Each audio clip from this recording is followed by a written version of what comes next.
And gentlemen gathered round, this is our last video of the course. Are you excited? I'm excited. Not so excited that the class is ending, but excited that you've gotten this far and that you've gone through all of the material and that you hopefully have learned so much and you've gotten, maybe you've improved your confidence in writing. You've definitely improved your understanding of writing, at least in some ways. Hopefully you feel like you're ready to go into your next class, be it a writing class or another class, and be able to do really well in that class. Hopefully you understand enough about how language works and how it all goes together, how grammar and usage and punctuation and the mechanics and all that stuff go together, and of course the different rhetorical modes and all the things that we discussed as we went through this class. So this week we're going to talk about reimagining an essay, which is essentially just a different way of saying we're talking about revision. Right? Before we get into that, though, let's just kind of take a look back at some of the stuff that we've discussed so far. So, obviously we've covered a lot of material, right? We've done a lot of things. We're going to just, for the purposes of this video, we're just going to talk about the videos we talked about. Obviously there were a lot of readings, there were a lot of exercises and assignments and even some quizzes and things that you took. But we're just going to talk about the videos for the purposes of what we're doing today.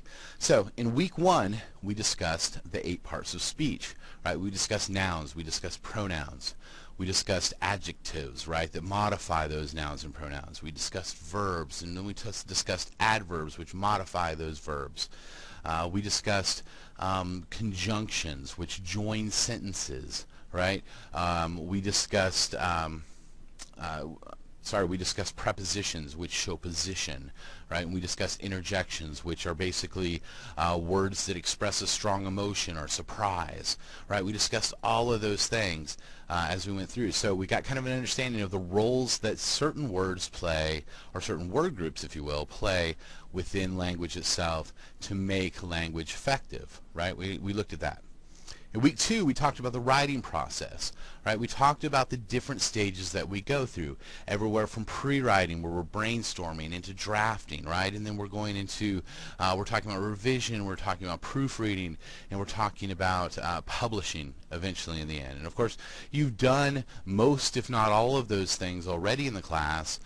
This week, the one thing maybe you haven't done much of that we're going to focus on this week is doing a revision and making sure that we're really covering that subject. So we're going to look at that this week. Maybe and I'm sure you've already been doing some of that anyway, but this is going to be a little more of a formal look at it. In week 3, we talked about the 6 rules of comma usage, right? We talked about the ways that commas can change meaning. We talked about the ways that commas can help to clarify sentences. They can, and how we use them, when we use them, to separate parts of the sentences and to join sentences together, and those types of things, right? So we looked at that. In week 4, we examined 2 of the most common problems that students have with their writing, or really I should say any beginner writer has. Not that every student is a beginning writer, but it's typically something that we see quite a lot of. And that is sentence fragments and run-on sentences, right? So we discussed the way that a sentence has to have both the verb and a subject, right, in order to be a complete sentence. And without that, we have a sentence fragment, or if there's a subordinating conjunction on the beginning of that. And of course we understand all that now. I mean, there it was a little confusing, but maybe we're starting to understand how all that works, right?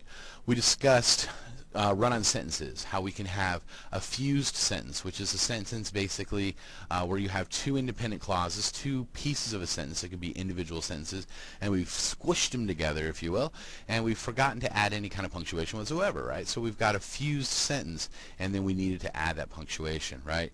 And then of course we talked about the other part of run-on sentences, the comma splice, to where we fused the sentences together. We did manage to drop a comma in there, but we forgot about putting in the coordinating conjunction. Therefore, we're looking at having a comma splice. And we talked about the different ways that we can fix that by separating the sentences or using a semicolon, of course adding in the comma and the coordinating conjunction, or putting the putting the comma and the subordinating conjunction on the beginning. So we talked about those ways of fixing that.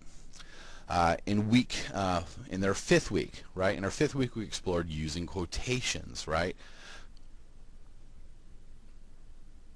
Quotations being, of course, the words of other people and how we treat those, how we are true to the source, right? How we try to maintain the author's intent as much as we can really understand that. How we try to use the phrasing word for word. How we make sure that we identify using quotation marks and so on and so forth. All right, we talked about that in week 5, in our 5th week.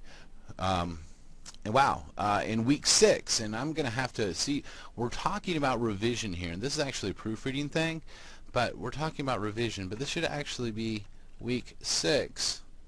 Oops, right? So, and yeah, so that should be week 6. So, wow, right there. This is the power of revision. This is why we need to look at our stuff. Technically, that's proofreading, but still, that is something that we should always do. So, so I've made the mistake. It does happen. This is why we constantly want to look at our things. This is why we always get other people to read our work as well.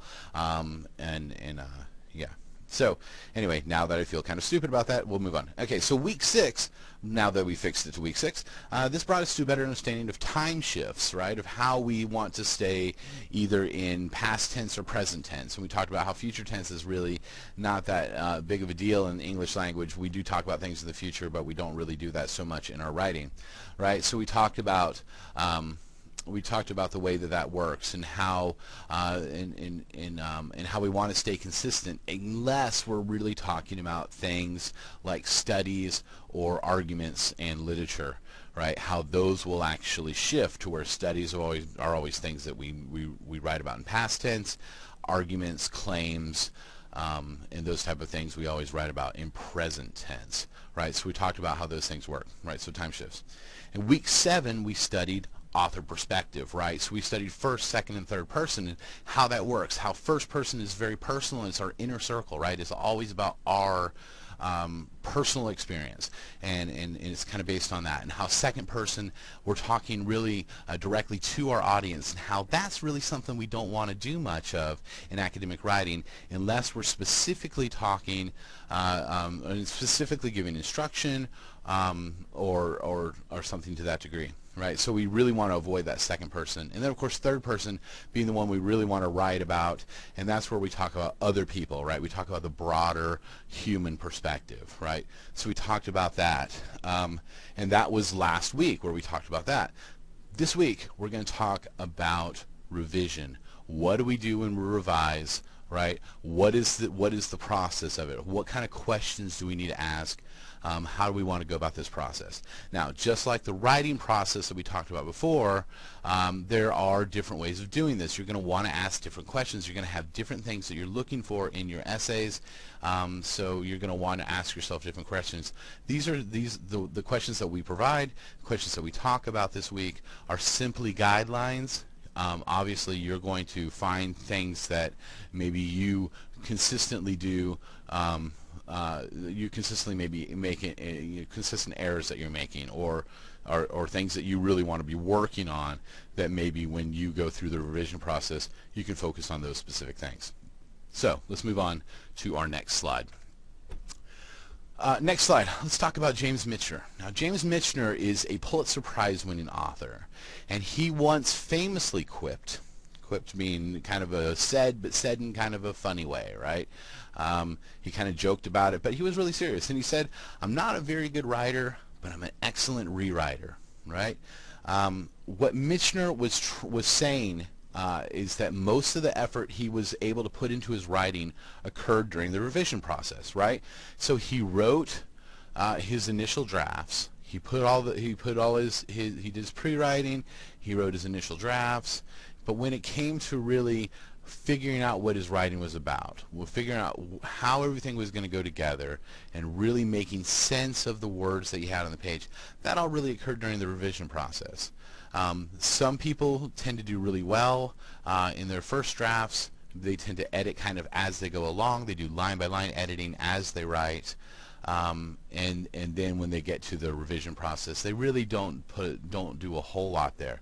I challenge you, no matter what type of writer you are, if you're the kind of person who likes to just write really quickly and then just do a lot of revising, or if you're someone who likes to revise as you go along and edit as you go along, I still think that you need to spend quite a bit of time in the revising process, in the revision process.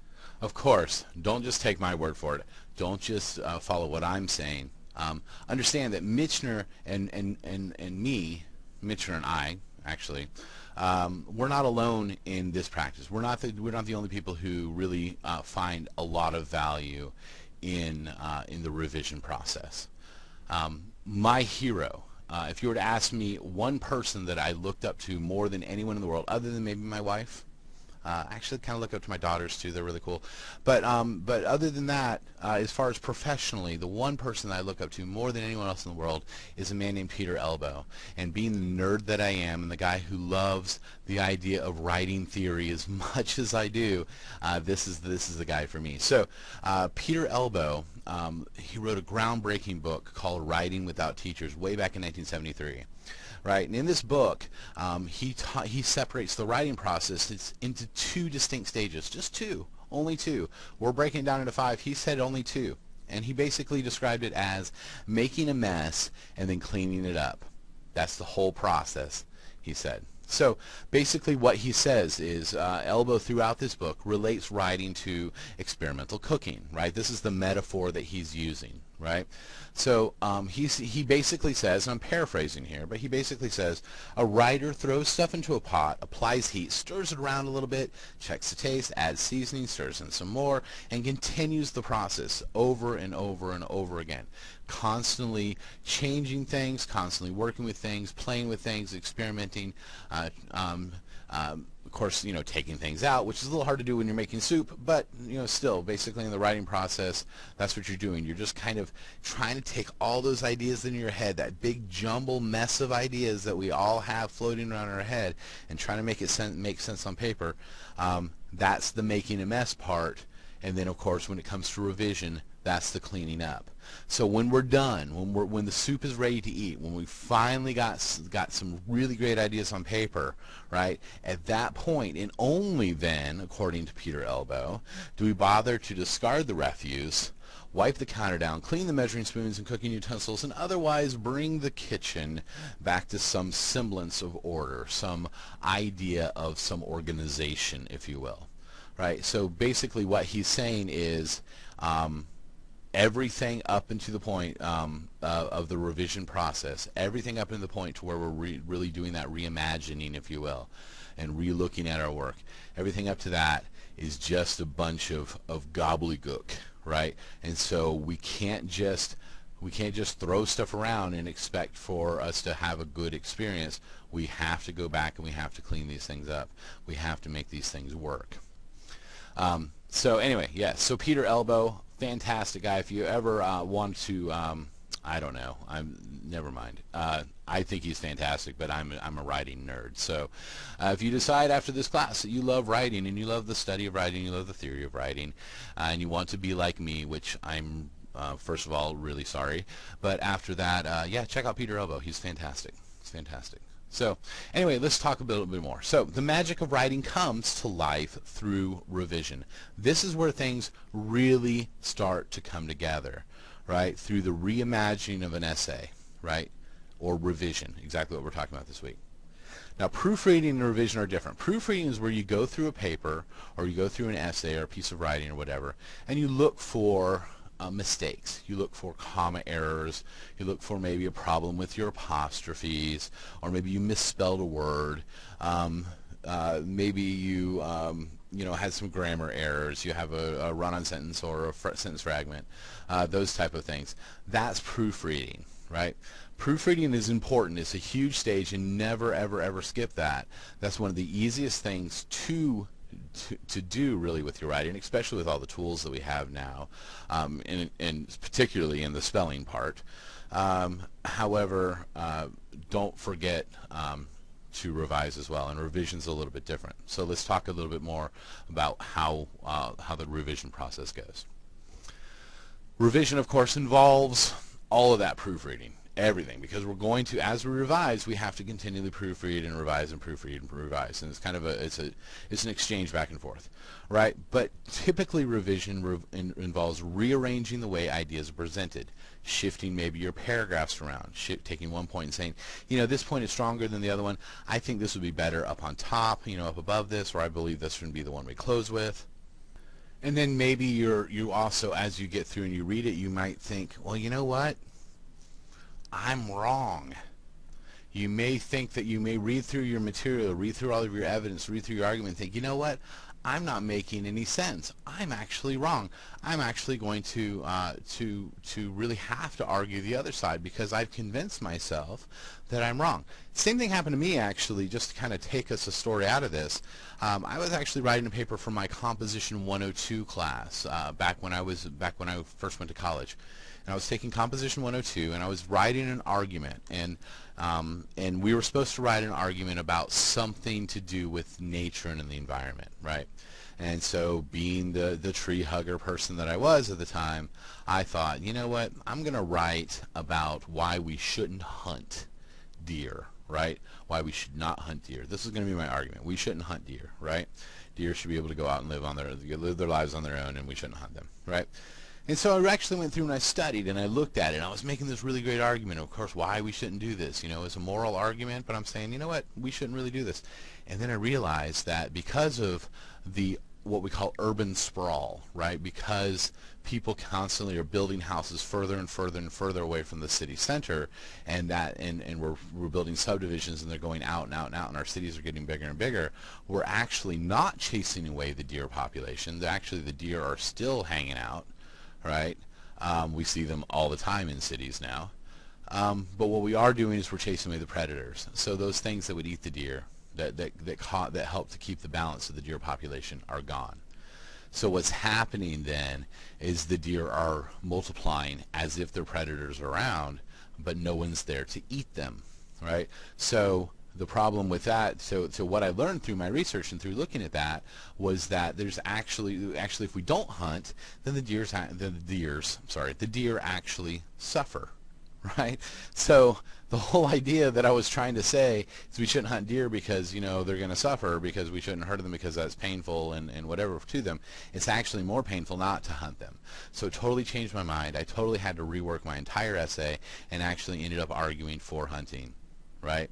So that is something that happens in the revision process. That might not happen for you, but you want to consider that when you go through and you look at revising your point of view. Also, you want to make sure as you're revising to make sure that your ideas are clear, right? If they're not clear, make them clearer, right?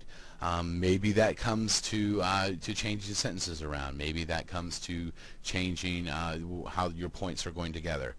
Maybe, as our next little thing here says, maybe it comes to replacing words with others that fit the meaning of the writing more closely, right? Maybe you need to go consult a thesaurus, right, or a dictionary to find some different words to use.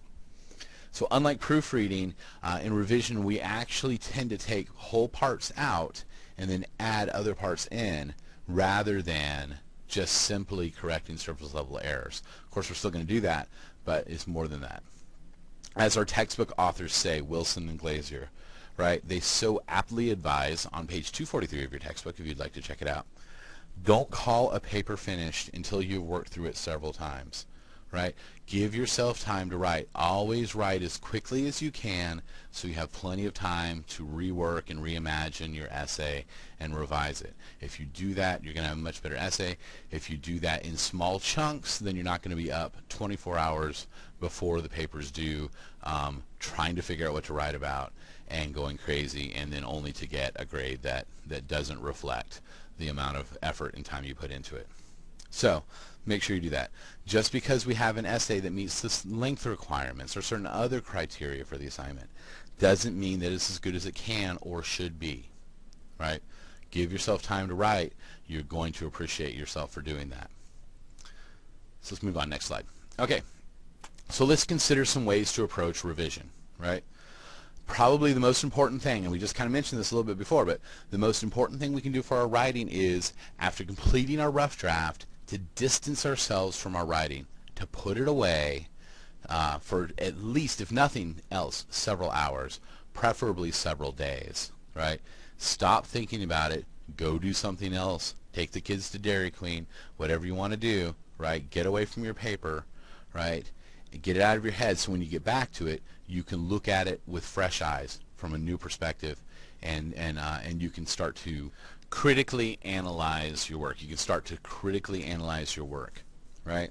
So you need to try and be critical when you look at it. So if you go all the way back, I believe it was week 2. Yeah, go all the way back to week 2 of the class and read the lecture on reading, right?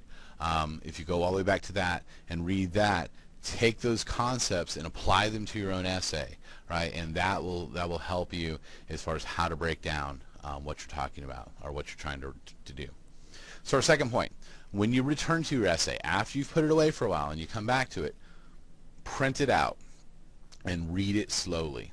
As you read, ask yourself the following questions. Before we get into those questions, I want to talk about printing it out first, right? We obviously live in a digital age, right? However, we do most of us do our writing on the computer, right? It's the great thing about a computer, about doing your writing on a computer, is it's really easy to change things and to rearrange things and to fix things, right? That's fantastic. However, when you read something on a computer screen, if you're reading something through like a Microsoft Word program or something like that, you tend to think of it as not being permanent. Like your head just thinks that because you're used to revising through that. But when we see something in print, we think of it as being permanent, as not changing. And so we tend to be able to zone in a lot more quickly on the mistakes that are on the page because we're starting to see them, right? Where we can easily miss them online or when we're looking on a computer screen. So yeah, make sure that you print it out, right? And then of course reading it slowly, take your time with it, pause on the words, really get a feel for it, dig into the meat of what you're saying so you can really explore it. All right, let's go on to the next few questions. Here's those questions. So, number 1, does my essay meet the purpose of the assignment? If you've read over the assignment criteria, you've read over the rubric, right? You've read over those things. Does this essay meet the purpose of the assignment? Quite simply, you can just turn the assignment criteria into a checklist, check it as you go down. Doesn't meet it? Well, if it does, great. Check it, say yes. Let's move on to the next one. Does it do what I set out to do, right? In the beginning, you set out to prove a point or to share an idea. Were you able to do that? It's a pretty simple question, maybe even a broad question, but if you can't answer yes to it, you need to go back and work with your paper a little more. Number 3, is it appropriate for my audience, right? Is it going to work for my particular audience? And if I am writing to my best friend, right? Maybe I can use certain language that me and my best friend understand, right? But I can't use that same language with a coworker, right? Because that coworker may not understand the kind of language I use, or the kind of topics that I maybe want to cover, right?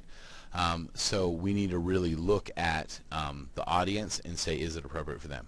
Okay. Number 4 here, right? Number 4, is my stance clear and is it backed up with quality evidence? Even if you didn't use sources, do you have points? Are you making points? Are you proving your points? Are you showing examples of how those points work? Right? If you do use sources, are those sources credible? Is it a quality source? We haven't really talked that much about sources in this class, but you'll talk about them in other classes. But is it a credible source? Is it a quality source? Does it help to back up what I'm trying to say? Right? Make sure those things match together. Or here we go, actually, with the last one on this page. Does my thesis match my stance? Right? Your stance, basically, as you go through, you're proving a point. You're taking a stand on one side of an issue or another. Generally, does the thesis match that? If it doesn't, you need to change one or the other. Right? Does my thesis statement forecast the way my essay is organized? Right? Your thesis statement should basically have 3 points in it, right? And then your paper should follow those 3 points in order, right? Because it shows how the paper is organized.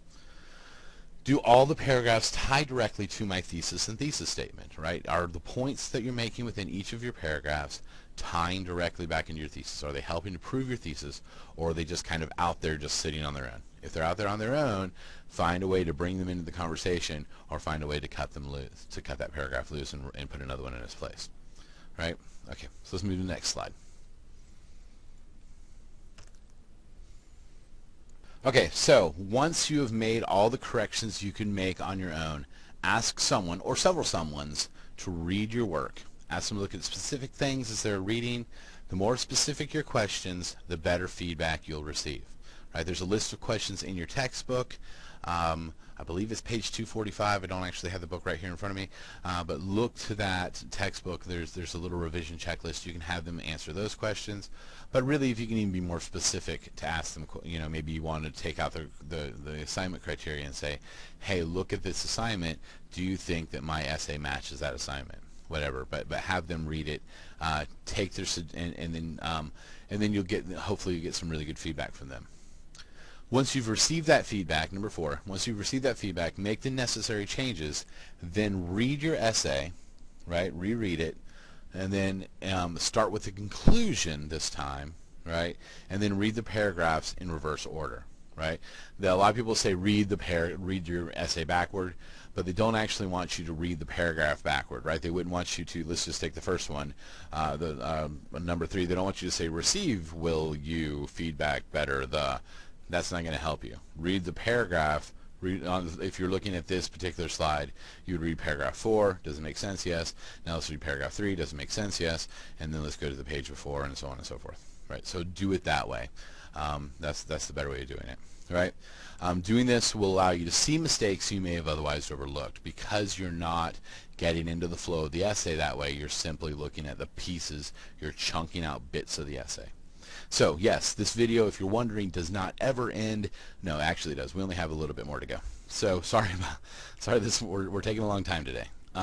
Okay, so knowing that you'll be revising your essay, here's just kind of the overview. Knowing you're going to be revising your essay frees you up in the earlier stage of your writing process, allowing you to be able to experiment with your writing and not worry so much about making mistakes. Right? This is where you pay for the freedom you had earlier. Hopefully you took advantage of being free in your writing earlier.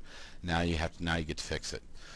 Right, but here in the revision stage, here's where we correct those errors, make sense of our work, and create the best essay possible. And that's it. That's basically what we're doing with revising, right? Is we're just trying to make the best essay we can. And so that's pretty much the gist of our video series. Once again, if you have any questions, any comments, any concerns, if you have any of those, any way that we can make these videos better, anything you don't understand about the concepts we've covered in this class, not just in these videos, but in anything in the class, let your instructor know. Your instructor will pass the information on to us, or your instructor will help you to solve that problem right there. So have a fantastic last week of class. Hopefully we'll see you in some later classes, and we appreciate it and enjoy. Thank you. Have a great day.